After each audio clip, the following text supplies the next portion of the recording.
¿Qué tal, jóvenes? ¿Cómo están? Buenos días. A ver, un minuto, por favor. A ver, vamos a tomar eh, la captura de pantalla correspondiente e iniciamos con la clase de esta semana. Bien,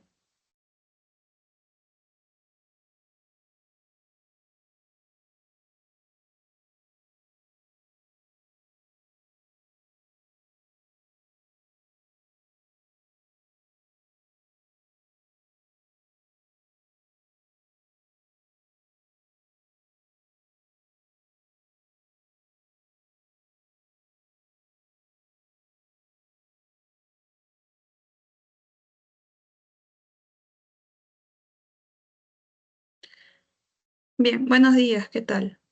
Como pueden apreciar en sus pantallas, ya estamos en la semana número 19 de nuestro curso. Ya llegamos a la última clase. Bien, eh, el día de hoy nuestra sesión se va a enfocar en un repaso general de todos los temas que hemos visto en estas últimas 18 semanas, bien, en nuestro curso de filosofía. Entonces, sin mayor preámbulo, comenzamos. Vamos a ver qué es lo que tenemos. Bien. Ejercicio número 1 nos dice lo siguiente. En un foro de discusión filosófica, un sector de participantes no está de acuerdo con que la filosofía tenga como objeto la búsqueda de asuntos imposibles y cuestiones inalcanzables, como el origen de Dios, la esencia del hombre o la causa principal del bien y del mal. Al contrario, ellos consideran que la filosofía no debe ser una ciencia o doctrina, sino una actividad que se dedique a analizar lógicamente el lenguaje, puesto que es ahí donde residen las controversias y contradicciones que impiden el entendimiento humano. De este caso, podemos inferir que este grupo de participantes en este foro defiende. ¿Qué cosa? ¿Qué posición? Tal vez aquella que nos dice que el amor a la sabiduría es el ideal de la filosofía, tal vez defienden la búsqueda de la verdad última de todos los seres, la ambición de todos los filósofos por los ideales eternos, tal vez el ideal aristotélico de buscar las primeras causas, o puede defender el concepto de filosofía de Ludwig Wittgenstein. En este caso, en este primer ejercicio, ¿cuál sería la alternativa correcta? La E. La letra E, ¿no? Correcto. Recordemos que para Wittgenstein, específicamente para el primer Wittgenstein en el Tractatus, la filosofía no es una ciencia, no es una doctrina, sino es una actividad. Y como actividad, lo que le corresponde es aclarar cuestiones del lenguaje. Bien, entonces está en contra de aquellas búsquedas metafísicas anteriores a él, ¿no? A filósofos que lo precedieron. Entonces, ejercicio número 1, alternativa correcta, letra E. Al final de esta sesión voy a proyectar una lámina con las alternativas de todos los ejercicios que vamos a ver hoy, así que te pido su atención para el desarrollo de las posteriores preguntas. Ejercicio número 2. Los filósofos han explicado una gran variedad de facetas de la realidad, llegando a especializarse en temas determinados. A partir de la gran filosofía griega comenzaron a desgajarse del tronco filosófico ciencias específicas, como por ejemplo la física, la biología, la cosmología y la astronomía. Sin embargo, a pesar de esta división en saberes particulares, no deja de haber siempre un espíritu de absoluto, de unidad, de sistema en la filosofía. Por lo tanto, podemos decir que la filosofía será siempre una actitud y un saber. ¿Qué tipo de saber podemos decir entonces, de acuerdo a lo que hemos leído, qué tipo de saber es la filosofía? Totalizador. Muy bien, ¿no? La filosofía tiene como una de sus características principales ser totalizadora. A pesar de que de ella se desprenden distintas ciencias, seguimos teniendo a la filosofía como que la filosofía se pregunta cosas universales, ¿no? No cuestiones particulares. Bien, entonces ejercicio número 2, alternativa letra A. Ejercicio número 3. Platón sostuvo que las ideas son trascendentes, inmutables, eternas, inteligibles, perfectas e imperecederas. En efecto, las ideas conforman un mundo aparte, son reales y se captan mediante el entendimiento. En cambio, el mundo sensible solo se conoce con los sentidos y está constituido por objetos aparentes, que son inferiores a las ideas. Del enunciado, podemos afirmar entonces que para Platón, ¿qué sucede? ¿Acaso la idea de las cosas no puede estar en otro mundo? ¿Acaso las cosas y las ideas no pueden estar aisladas? ¿O acaso para Platón la idea es posterior y las cosas son anteriores? ¿O tal vez las ideas y los objetos son realidades separadas? ¿O por último las cosas existen independientemente de las ideas? ¿Qué es lo que nos diría Platón? A ver, La letra D, ¿no? Recordemos que para Platón existen dos mundos, el mundo de las ideas y el mundo sensible. Por lo tanto, son realidades separadas entre sí. Nosotros estamos en el mundo sensible. No podemos llegar al mundo de las ideas, ¿bien? Son dos cosas eh, marcadas por Platón. Esta división está muy marcada en su dualismo ontológico. Bien, entonces ejercicio número 3, letra D. Ejercicio número 4. Algunas personas manifiestan que el cuerpo domina o controla la mente. Ellas expresan lo siguiente: siempre hago lo que me pide mi cuerpo, como comer comida chatarra o beber cantidades abundantes de alcohol. Estas afirmaciones concuerdan con el pensamiento de Platón, que sostiene que el cuerpo es la fuente de todos los males y es un estorbo para el alma, pues impide la visión de las ideas. Entonces, para Platón, el cuerpo, ¿qué hace el cuerpo? ¿Acaso el cuerpo distancia al hombre del conocimiento? ¿El cuerpo seduce al alma mediante la persuasión? ¿El cuerpo tal vez representa el complemento del alma? ¿O el cuerpo genera deseos y necesidades al alma? O por último, tal vez el cuerpo coayuda con los intereses del alma. la A. La letra A, correcto. Recuerda que para Platón el alma es inmortal, bien, y el cuerpo no. El cuerpo muere, el cuerpo es corruptible, por lo tanto, el cuerpo es el lugar donde podemos encontrar todos los males, ¿no? Que el alma no tiene. Entonces, en ese sentido, el cuerpo es de alguna forma un estorbo para llegar al mundo de las ideas, al conocimiento en donde sí llega el alma. Bien, entonces alternativa, letra A, ejercicio número 5. La experiencia sensible nunca permite establecer algo con absoluta universalidad. Sin embargo, tenemos verdades que se presentan como universales. Por ejemplo, en lógica, las proposiciones cosas que son iguales a una misma cosa son iguales entre sí, o en física, de la nada nada sale. Son principios que no pueden descansar en la experiencia, sino en la naturaleza de la propia razón. Entonces, esto que acabamos de afirmar se relaciona acaso con la noción de verdad basada en lo sensorial, eh, tal vez con la asociación de ideas planteadas por Hume, o tal vez con el esquema básico de la sustancia sensible, o con la esencia y función de la sustancia pensante, o con las ideas innatas propuestas por Descartes.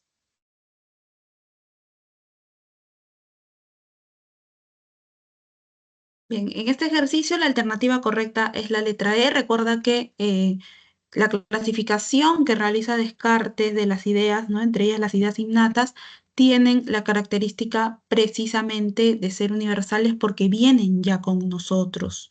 Bien, no apelamos a ninguna otra cuestión para que se generen estas ideas.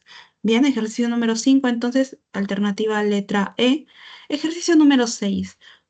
Moisés les pide a sus alumnos de psicología leer el capítulo referente a las sensaciones. Allí los alumnos observan que hay sensaciones de rojo, de amarillo, de dureza y de agrio, pero no encuentran sensaciones de mesa ni en general de cosas. Luego manifiesta lo siguiente: Aunque parezca paradójico, es necesario afirmar que no vemos esta mesa, ni la tocamos, ni la olemos. Lo único que tocamos y olemos son sus propiedades o cualidades, no la mesa misma.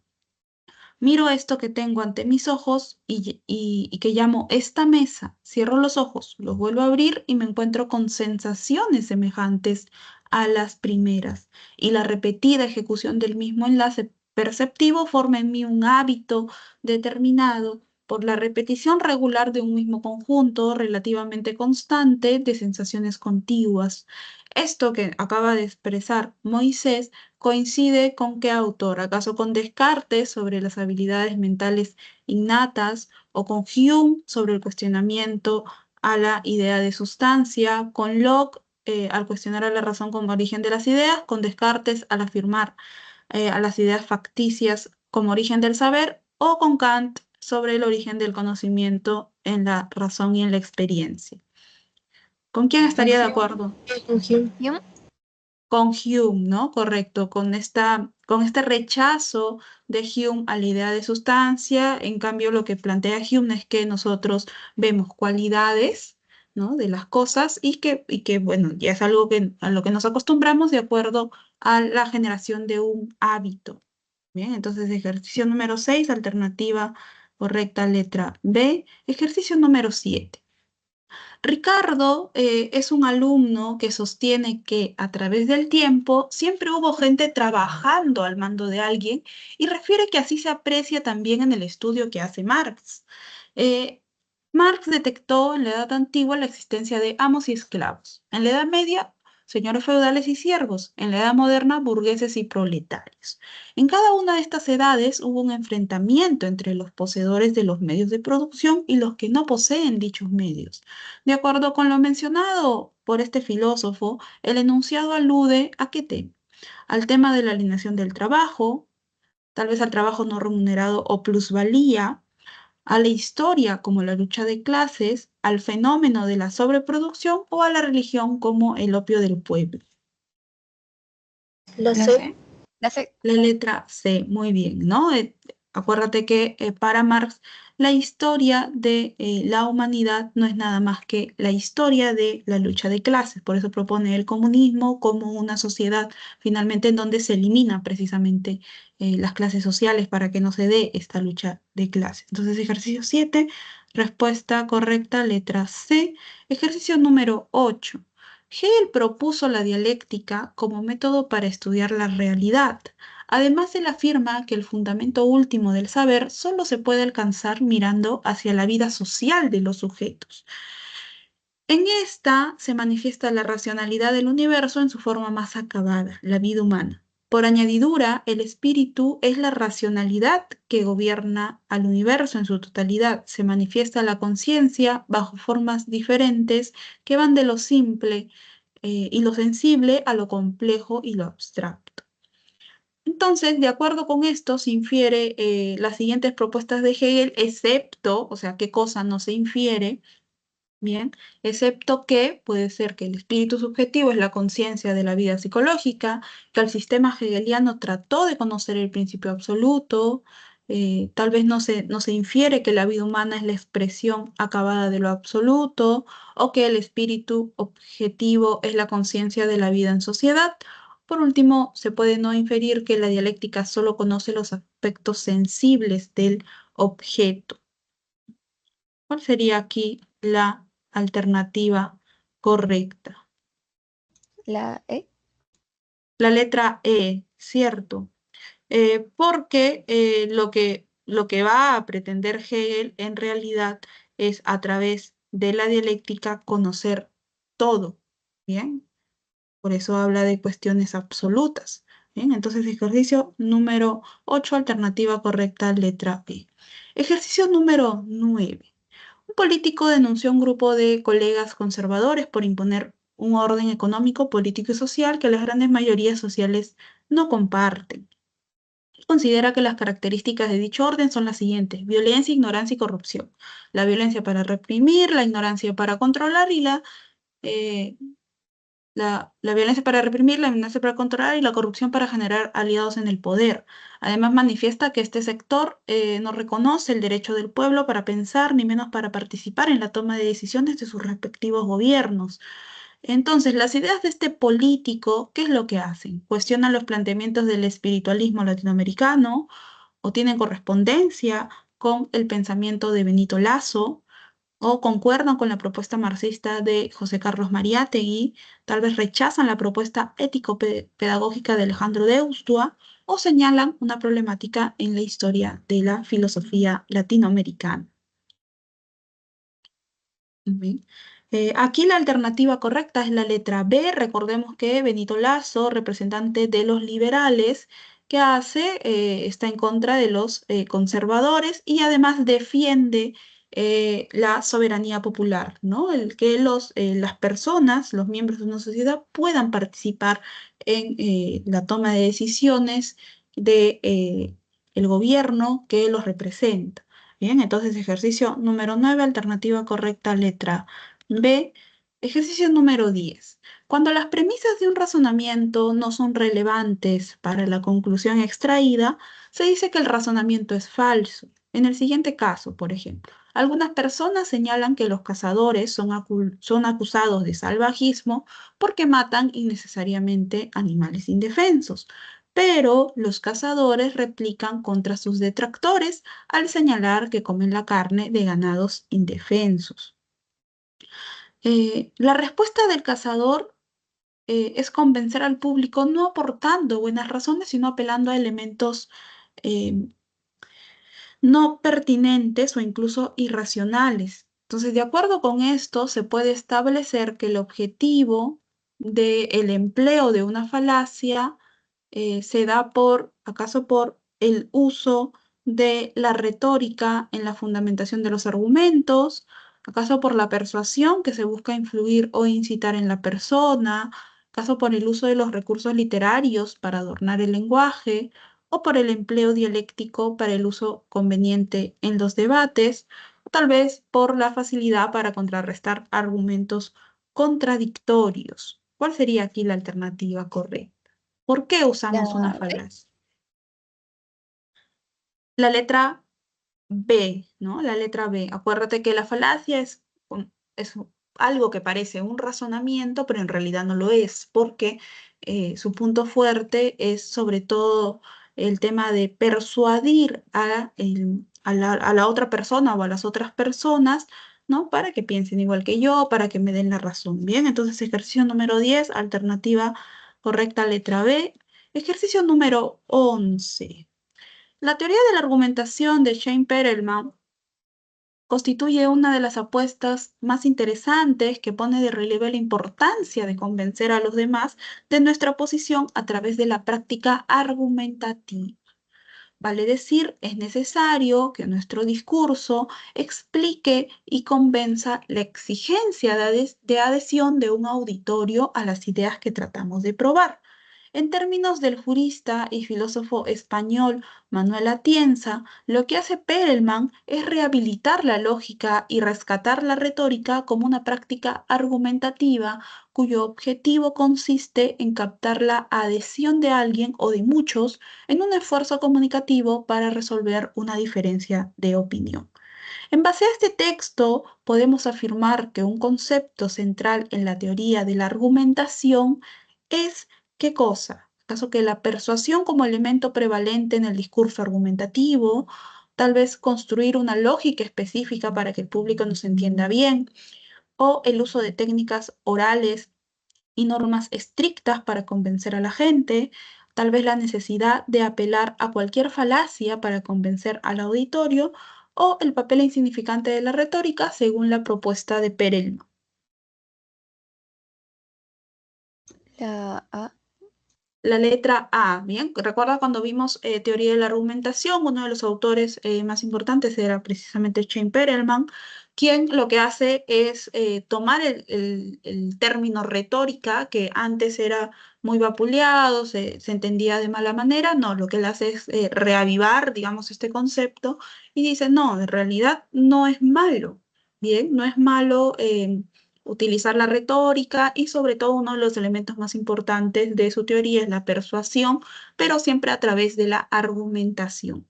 Bien, entonces, alternativa correcta, letra A, ejercicio 11. Ahora pasamos al ejercicio número 12.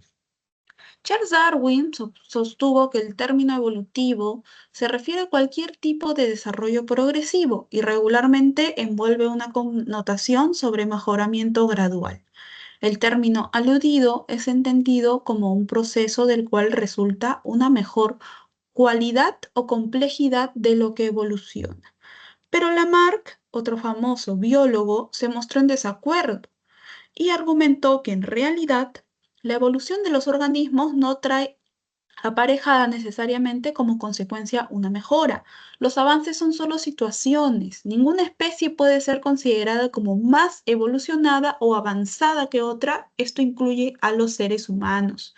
Con respecto a este texto, podemos afirmar que acaso es un caso de contradicción flagrante.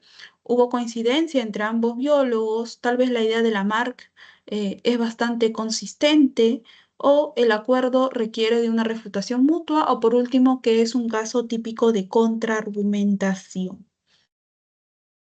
Chloe. Contraargumentación. Bien, es un caso de contraargumentación, ¿no? Porque Darwin sostiene algo y viene Lamarck y lo que hace es contraargumentar directamente. No construye otra argumentación, sino o otra argumentación que no tiene que ver con la primera posición de Darwin, sino directamente contraargumenta. Bien, ejercicio 12, alternativa correcta, letra E. Ejercicio número 13. Juan Carlos asegura que todo lo que sabemos de las ciudades y de los países es producto de nuestros viajes, de tal manera que quien más ha viajado por el mundo, más conocimiento posee sobre este. Por añadidura, no se puede tomar como vivencia lo que nos cuenten los viajeros de los distintos lugares del mundo, porque una cosa es lo que nosotros vivenciamos y otra muy distinta es la que nos cuenten o lo que veamos bajo un simple reportaje. De acuerdo con la posibilidad del origen del conocimiento, entonces la postura de Juan Carlos ¿alude a qué cosa? Alude a la razón como principio del conocimiento o alude a la experiencia como fuente del conocimiento, tal vez alude a los sentidos como forma de comprensión, a la creencia como posibilidad nociológica o a la inteligencia como fundamento del todo. ¿Ve? La B. La letra B, ¿no? Porque según esta posición, Juan Carlos estaría de acuerdo, ¿no? Respecto de la posibilidad del origen del conocimiento, solamente se daría a través de la experiencia. Entonces, ejercicio número 13, alternativa correcta, letra B. Ejercicio número 14. José Alberto asegura que las matemáticas solo son conocimientos que se aprenden con la mente y que no se necesita de los sentidos para ello. De la misma forma sucede con las entidades metafísicas como Dios, que solo podemos inteligirlo, mas no experimentarlo. De acuerdo con la posibilidad del origen del conocimiento, se infiere que la postura de José Alberto alude, acaso, a la razón, la cual puede descubrir ideas verdaderas, universales y necesarias, tal vez alude a la mente, en la cual se van escribiendo ideas a través de la experiencia, ¿bien? O alude a los sentidos, los cuales son fuente de todo conocimiento en el mundo, o tal vez al entendimiento, el cual juzga lo que es real, verdadero e inverosímil, o a la inteligencia, la cual nos permite inteligir las entidades materiales. ¿Con qué postura estaría de acuerdo esto que nos dice José Alberto?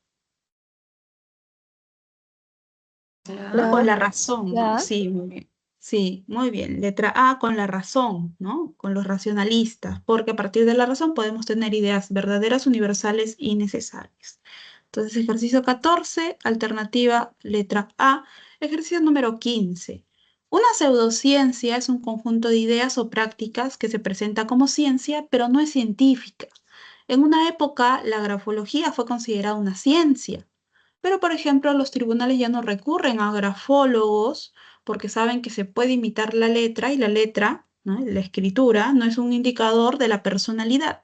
La parapsicología es la disciplina que afirma la posibilidad de la transmisión de pensamiento, de conocimiento del futuro, de la telequinesis y de la comunicación con muertos. De este enunciado podemos deducir ¿qué cosa? Que se registran propiedades, relaciones de los objetos y de los fenómenos, ¿acaso que se detalla una explicación de ideas y experiencias pseudocientíficas? ¿Que acaso se puede predecir lo que ocurrirá en el futuro, pero nadie lo toma en serio? ¿O que se debe realizar experimentos propios de la pseudociencia para validarla? O por último, que se sostiene la importancia de la equidad entre la ciencia y la pseudociencia. La B. Bien, ya ven, ¿no? Aquí lo que se está haciendo es explicar, ¿no? Cómo se dan, cómo nacen o en qué se sustentan algunas pseudo ciencias, ¿bien? Que no llegan a, obviamente, ser catalogadas como cuestiones científicas. Entonces, ejercicio número 15, alternativa correcta, letra B. Ejercicio número 16. Dadas las proposiciones, todo cuerpo preserva su estado de reposo o movimiento uniforme y rectilíneo a no ser que sea obligado a cambiar su estado por fuerzas impresas sobre él. Otra proposición, la aceleración de un objeto es directamente proporcional a la suma de todas las fuerzas que actúan sobre él e inversamente proporcional a la masa del objeto. Si decimos que ambas leyes se pueden comprobar en la realidad, entonces estas leyes son las leyes de Newton, ¿bien? Se pueden comprobar en la realidad, entonces estamos procediendo bajo ¿qué cosa? Bajo el falsacionismo, ya que basta con un contraejemplo para refutar cualquier ley científica, acaso con el paradigma de saber qué es exactamente una ley dentro del campo de la ciencia, tal vez con el anarquismo epistemológico que critica el método científico a partir del todo vale, tal vez con el enigma que abre paso a la denominada ciencia revolucionaria o ciencia extraordinaria, o bajo el principio de verificación que determina lo científico a partir de datos de la experiencia. ¿Cuál es la alternativa correcta aquí? La E. La E, ¿no? Si decimos que estas leyes se pueden comprobar en la realidad, estamos actuando bajo el fundamento del verificacionismo, del Círculo de Viena, ¿bien? Que nos dice que todo se puede, podemos tomar datos de la experiencia para precisamente verificar aquello que estamos afirmando. Entonces, ejercicio 16, alternativa correcta, letra E. Ejercicio número 17. A través de los tiempos, el ser humano siempre ha solido dibujar o plasmar signos al fondo de las cavernas. En la actualidad se sigue manifestando. No obstante, ahora utilizar las redes sociales para subir fotos, escribir estados y compartir hasta memes que reflejan su pensar o su estado de ánimo.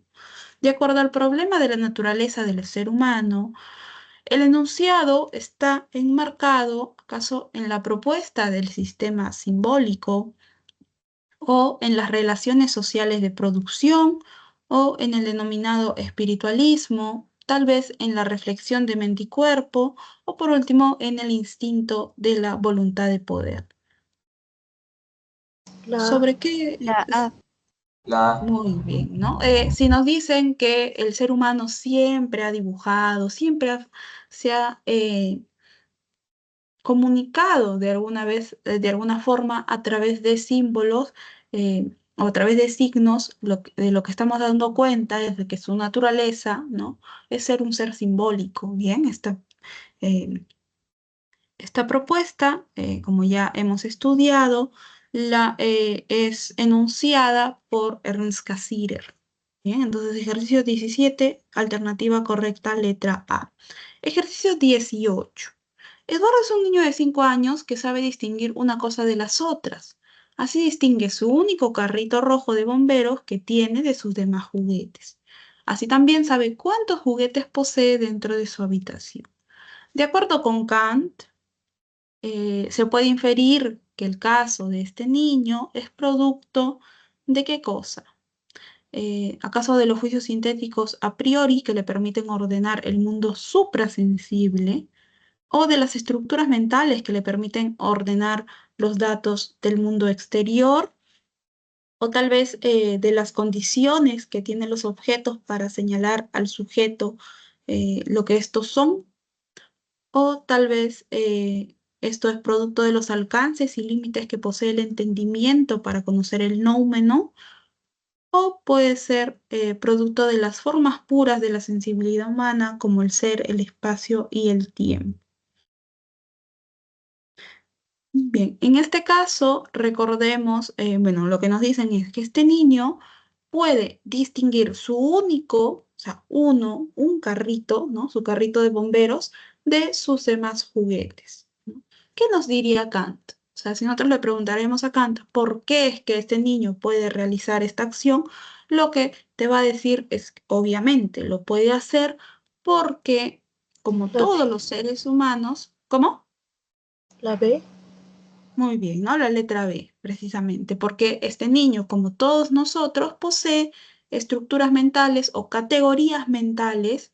Bien, una de ellas es la unidad, por ejemplo, lo que permite diferenciar el único carrito rojo de bomberos que tiene él del resto de los juguetes que posee. Bien, entonces estas categorías mentales nos pueden ayudar, nos ayudan a ordenar, en realidad nos permiten ordenar, según la propuesta kantiana, todos los datos que nosotros podemos captar a través de nuestra sensibilidad. Bien, entonces ejercicio número 18, alternativa correcta, letra B. A ver, ¿qué más tenemos? Ejercicio número 19.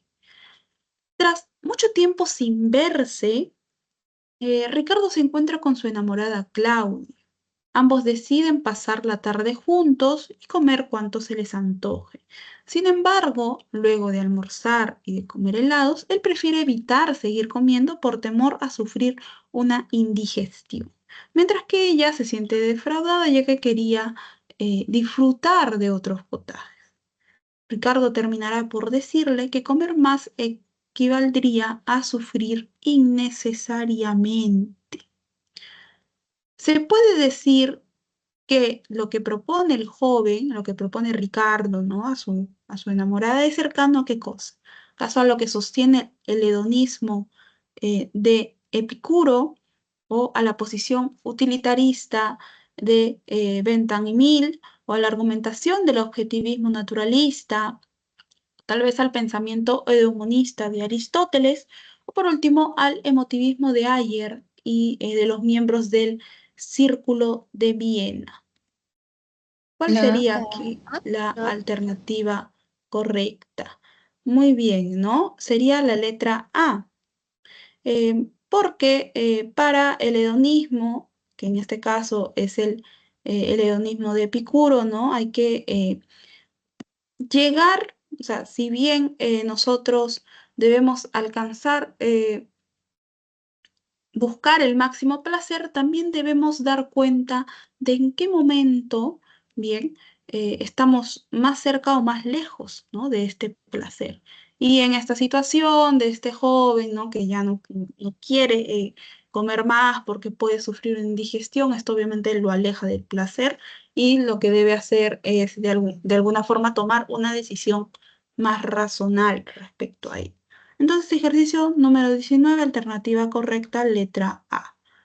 Ejercicio número 20. En una sala de juicio oral, Pedro sostuvo que hurtó un automóvil porque un sujeto de nombre Álvaro lo obligó con una arma a hacerlo. El juez comprobó esto con una cámara del centro comercial que había captado todo lo sucedido, por lo que no quedó más que creerle a Pedro. Del enunciado se colige que el juez se percató en el video que Pedro sustrajo el vehículo. ¿Por qué? ¿Acaso porque sabía qué es lo que estaba haciendo y era un moral? ¿Porque pensó que su acto era moral a pesar de ser el ladrón? ¿O porque actuó bajo coacción de un sujeto y por lo tanto es amoral? ¿O porque ignoró que iba a ser catalogado como una persona justa, o porque aseveró que está sin requisitoria y limpio penalmente? ¿Qué es lo que, según lo que nos plantea este caso, qué podría haber visto el juez en este video respecto de Pedro? C. La C. La C. La letra C, ¿no? o sea, comprobó que Pedro decía la verdad, que había actuado bajo, bien, bajo coacción de otra persona. Por lo tanto, no podía ser sentenciado, ya que no había ejercido su libertad, ¿no? de acción, y fue catalogado como un sujeto amoral. Por ello es que le creyó y bueno, finalmente seguramente la decisión de este juez seguramente fue liberarlo, ¿no? Entonces, ejercicio número 20, alternativa correcta, letra C. Ejercicio número 21. Juan Carlos le prestó su cuaderno a Karina, quien es una chica muy cumplida, pero que cierto día faltó a clases por problemas familiares.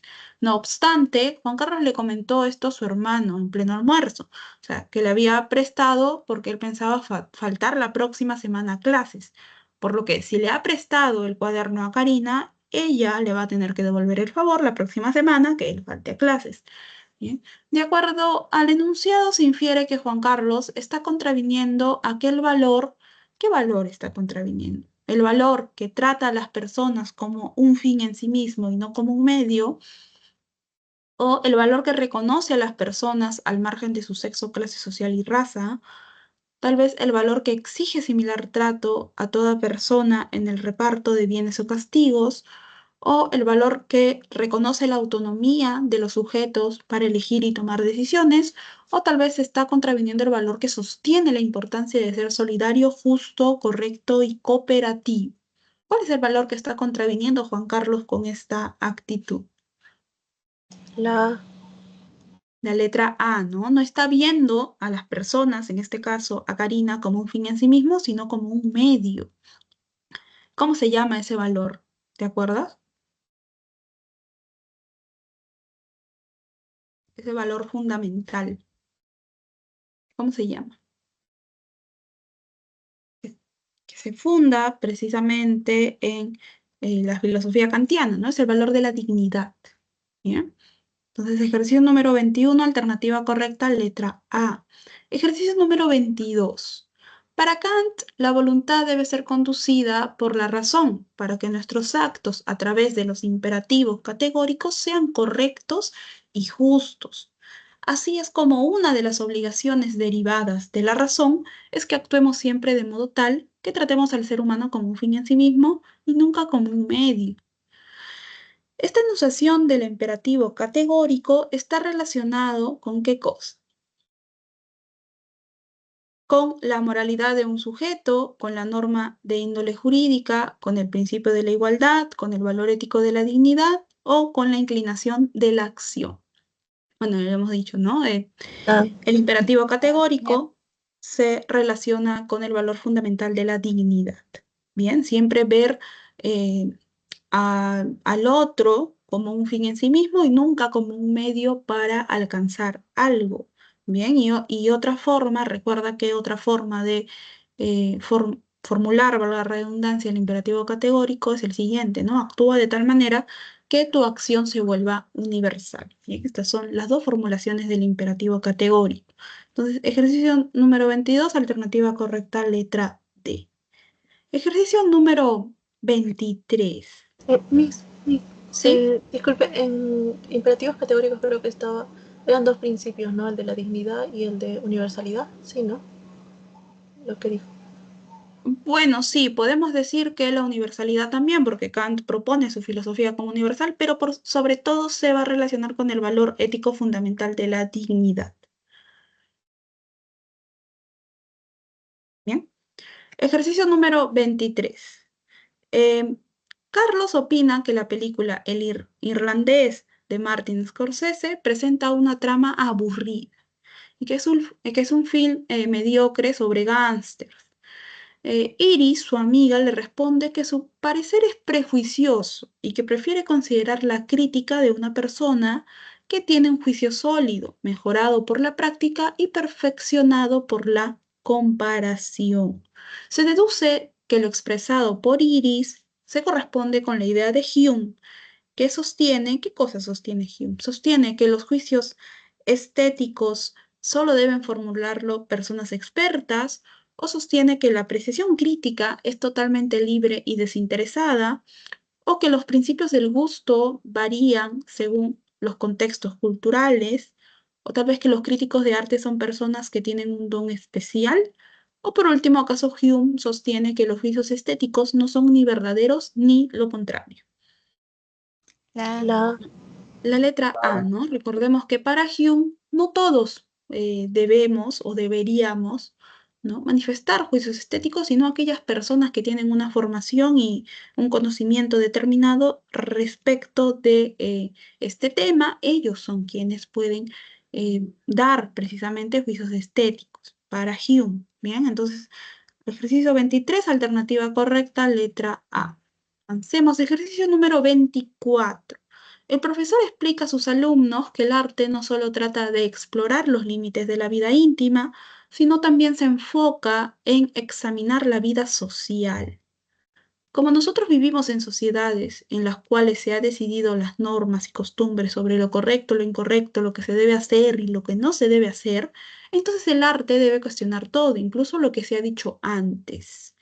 De acuerdo con esto que explicó el profesor, se deduce que las ideas expuestas de este docente coinciden con lo propuesto por Theodor Adorno al señalar acaso que lo pasado solamente debe ser juzgado, o que el arte es un medio de crítica social, o que el arte es una mera satisfacción estética, o que el compromiso ético es crucial en el arte, o tal vez que el arte es una sátira trágica de la realidad. ¿Cuál es la alternativa?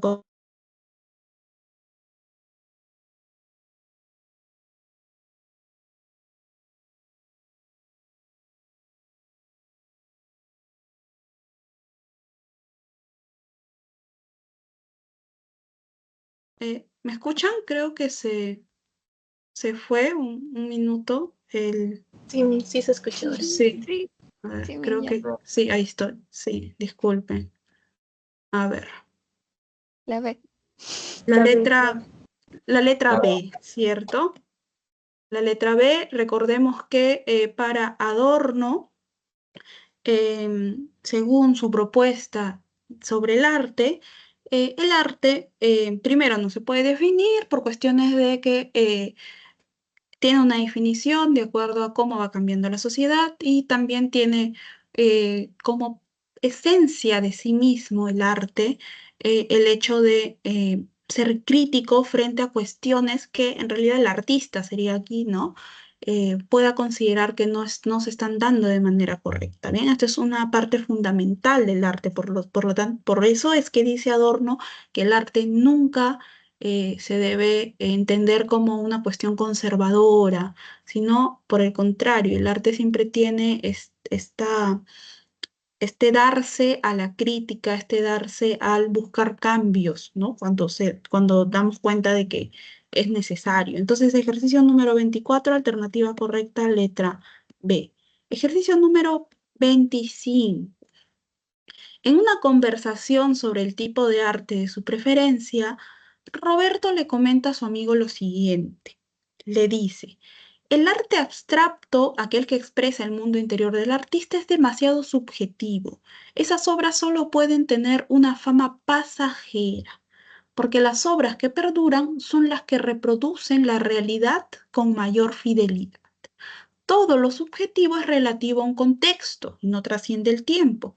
Solo basta en que pensemos qué tanto el mundo subjetivo de Da Vinci tiene la Gioconda, ¿no? El clásico conocido cuadro de Leonardo da Vinci. Se deduce que la opinión de Roberto expresa qué cosa.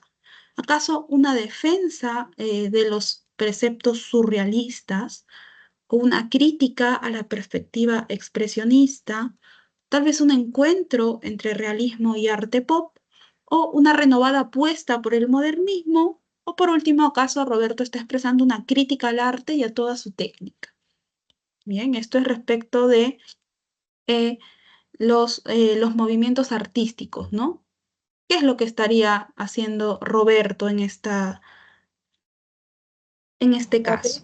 La B. Crítica a la perspectiva expresionista. Muy bien, ¿no? Estaría criticando, pues, los fundamentos del expresionismo, ¿bien?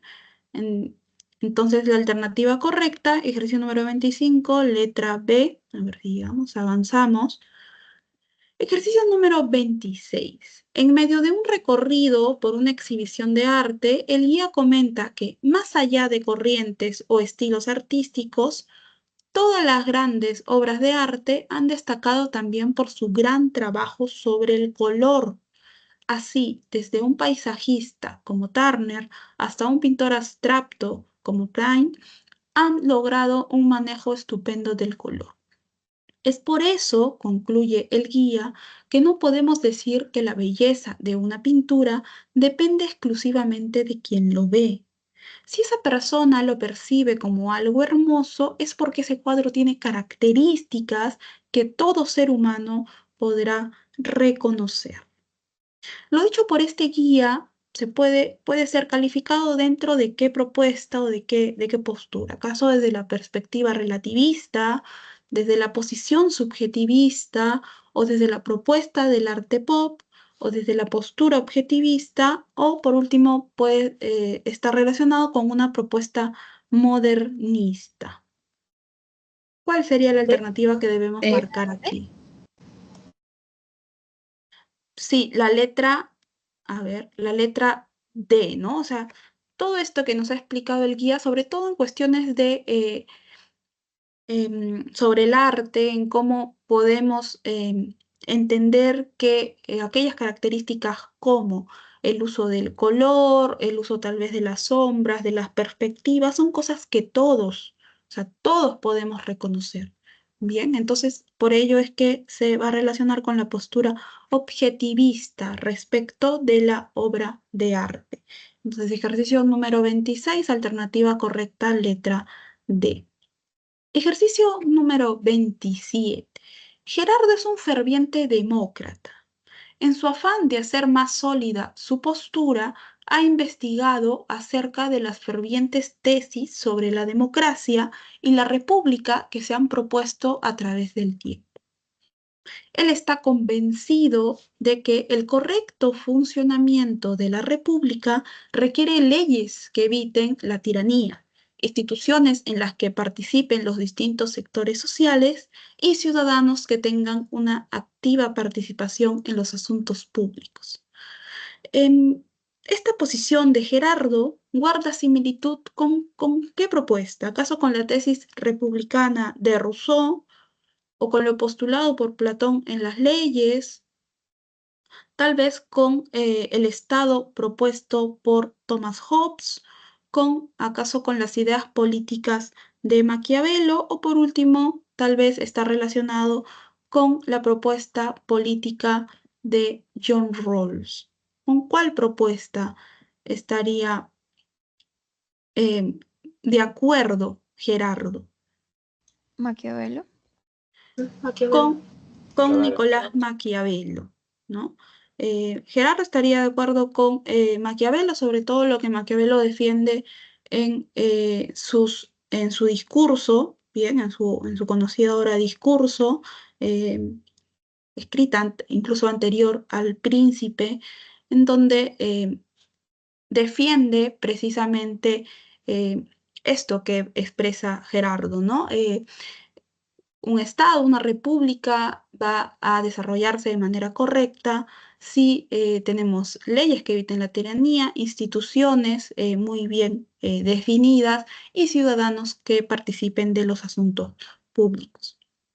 Bien, entonces ejercicio número 27, alternativa correcta, letra D. Ejercicio número 28. En una clase de filosofía, el profesor destaca la importancia de la política en la vida de un ciudadano. En ese sentido, indica que a su parecer la participación ciudadana, el bienestar material y la educación cívica son muy importantes para el desarrollo pleno del ser humano en la sociedad. Esto que ha expresado el profesor de filosofía guarda relación con qué cosa. ¿Acaso con la concepción del contrato social de Thomas Hobbes o con lo planteado por Aristóteles acerca del ser social? Bien, o con las ideas de Rousseau acerca de la política, o tal vez con el liberalismo político propuesto por John Locke, o por último, tal vez guarda relación con las ideas de Platón que nosotros podemos encontrar en las leyes. La C. A ver, ¿cuál es la alternativa correcta? Sería la letra C, ¿no? Esto que expresa el profesor de filosofía está son similares o defiende en realidad las ideas de Rousseau, ¿no? Respecto de cuál debe ser el desarrollo del ciudadano dentro de la constitución de un Estado. Bien, entonces ejercicio número 28, alternativa correcta, letra C.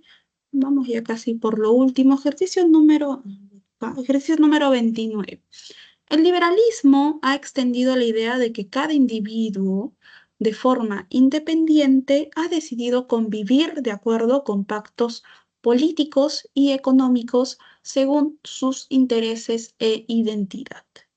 El Estado debe permitir que las personas decidan qué quieren ser y cómo vivir.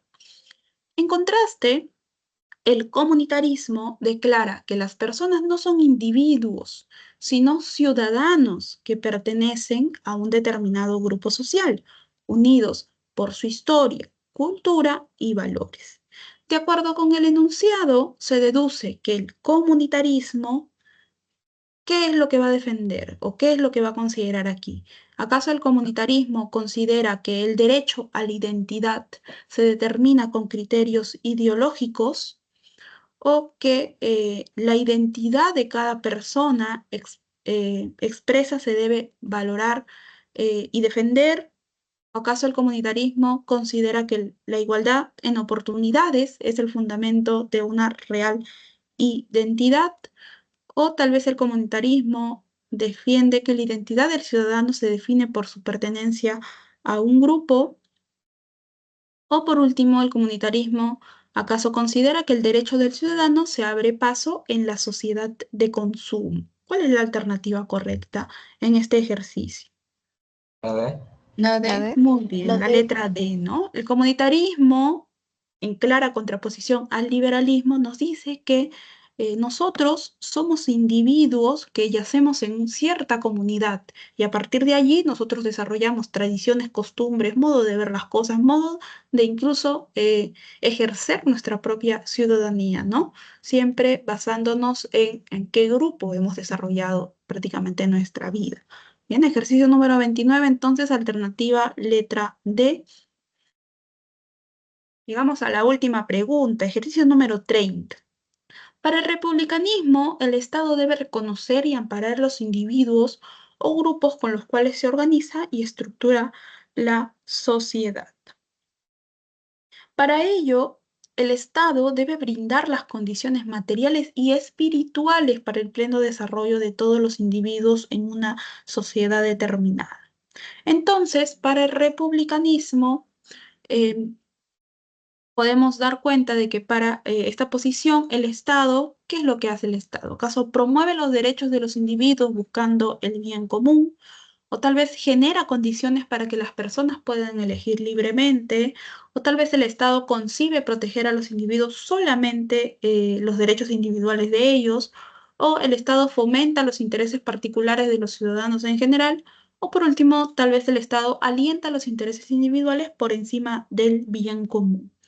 ¿Cuál sería la alternativa correcta en este ejercicio respecto de lo que nos dice el republicanismo?